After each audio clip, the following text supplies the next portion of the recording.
High বন্ধুরা, তোমরা সবাই কেমন আছো? আশা করি ভীষণ ভালো আছো। আমি আজকে শর্ট ব্লগ নিয়ে তোমাদের কাছে চলে এসেছি। আমি আজকে এসেছি হয়েছে আমের আড়তে। এই যে বড় বড় ঝুড়িগুলো তো দেখছো না, পেপার দিয়ে মোড়ানো, সব আম, সব হিমসাগর আম। আর হিমসাগর আম কার না খেতে ভালো লাগে। চলো আমি 10 কিলোর মতো আম নিয়ে নেবো। পাশে একটা দোকান ছিল, ওখান থেকে 20 টাকা দিয়ে একটা ব্যাগ কিনে নিয়েছি। এই যে দেখো, তোমাদের ঘুরিয়ে দেখাচ্ছি।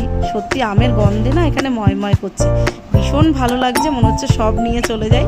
তো যাই হোক, আমার দাদারা আম দেখাচ্ছে, আর দাদাদের ব্যবহার তো ভীষণ ভালো।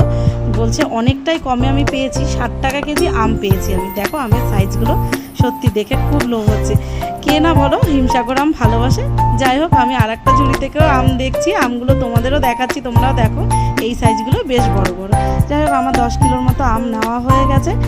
আর বেশি দেরি করবো না, কারণ সন্ধে হয়ে গেছে। আজকের মতো ভিডিওটা এখানে শেষ করছি। যদি তোমাদের ভালো লাগে তাহলে লাইক, কমেন্ট, শেয়ার। টাটা।